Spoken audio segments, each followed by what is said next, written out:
The follow-up to a killer benchmark report from ad tech company Pentaleap just dropped today, and it compares how major retail media networks perform across search terms, categories, and bidding models. I'm going to be doing a two-parter on this podcast, breaking down my biggest takeaways from the report. In today's edition, I'm going to be sharing some of the takeaways specifically for brands and advertisers. And then next week, I'm going to flip the table and share some takeaways for retailers. So first, let me explain the methodology so you can appreciate just how robust this benchmark data is. What Pentaleap does is they do a continuous crawl of major US retail media sites using tens of thousands of real shopper search terms that are refreshed each quarter. They identify sponsored product badges for each search and then aggregate the data across 4 rolling quarters so that the current edition covers Q2 2024 through to Q1 2025. And so this methodology means we have true independence with no reliance on self-reported retailer dashboards. So everything is verified from front-end reality.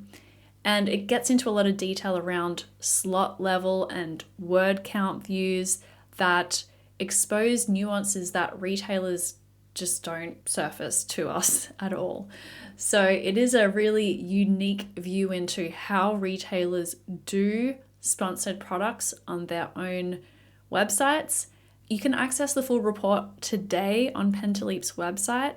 And just by way of disclosure, I need to mention Pentaleap is a client of mine. Now let's jump in.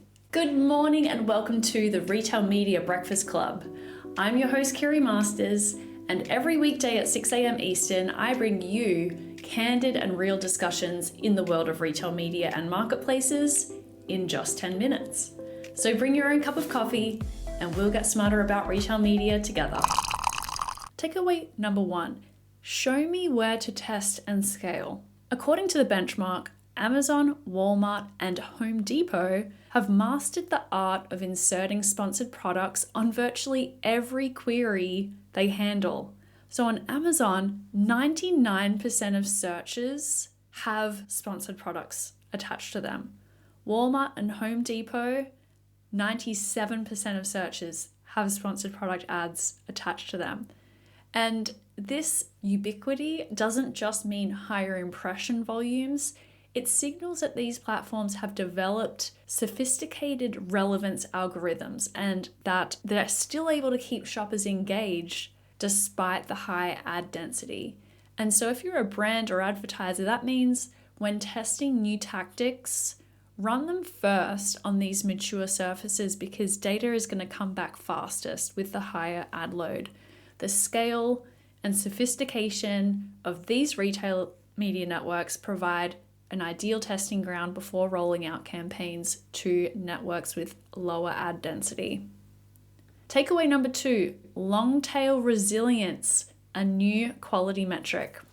Another valuable insight from the report is how drastically retail media networks differ in their ability to serve ads on specific multi-word searches. Pentaleap does this word count breakdown, which shows that Amazon, Walmart, and Home Depot, again, still return sponsored product ads on 5, 6, and even 7-word queries. So these are the really long tail queries, high buyer intent. We want to get in front of those customers, right? Whereas Office Depot, their retail media network is set up in such a way where ads fall off dramatically once the query exceeds 3 or 4 words. Now, there's lots of technical reasons as to why that would be. It's, as Andreas Riefen, the CEO of Pentaleap, told me, when long tail searches don't trigger sponsored products, it's a clear sign of weak tech. But how this matters for brands is longer searches signal higher purchase intent, and you want to be advertising with retailers who offer the ability to bid on those search terms and have your ads show up. Takeaway number 3, why bidding models, product first versus keyword first, matter. This is not an overstory in the report, but it is a between the lines kind of takeaway. There's been an evolution in retail media bidding approaches. The legacy approach is keyword first, and this is where advertisers share keyword lists with their bids for each. And the retailer only shows the ad when the typed string matches those keywords. And the second approach is product first, and this is when advertisers bid at the SKU level and the platform's logic decides which search terms map to that product in real time. On Amazon, you can do both types of advertising. With these more sophisticated, larger retail media networks, you can often do both, but the distinction between the two has major implications for campaign management. Calling in friend of the pod, Jordan Whitmer, head of retail media at the agency Nectar First, he noted in an article from a couple months ago that while product-based systems are simpler to operate, they can result in a large investment against ads that advertisers wouldn't choose to buy. And he said CPCs and CPMs from product-based targeting can be often lower than keyword-based targeting, but it can cost more in the long run because you're generally ending up bidding on more pages and placement types and keywords that eat up your investment. The retailer has every incentive to spend all of your budget, right? Andreas from Pentaleap offers a different perspective though, noting that Amazon itself started as pure keyword targeting and then moved to product level bidding for exactly this reason. The campaigns are only as good as the keywords you cover. And this makes a lot of sense. If you're a sophisticated advertiser, keyword first might make a ton of sense. But there's a heck of a lot of advertisers out there who don't really know what they're doing, and leaning on product first is actually going to be very helpful for you. And so this makes complete sense from the retailer's POV as well. They want to take all that incremental revenue that they can. But how this links back to the report is some analysis around the long tail keywords, which I just covered, and the grid slot. So sponsored products showing up on the product grid in a search results. Where do they show up? How dense are they? Those prove which retailers have made the leap from keyword first to product first. And it is something that's really helpful to understand as an advertiser, what kind of model you're going to be working with. Takeaway number 4, category-specific opportunities. How do these trends filter down to your brand's product category? There's a couple of sections in the benchmark that point out some really interesting trends. One is that ad saturation is higher in everyday essential categories. So in vitamins and supplements category, 90% of searches carry an ad. In household products, 88% carry an ad.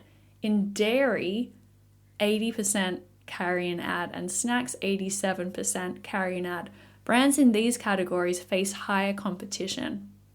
Conversely, opportunity exists in under-monetized categories.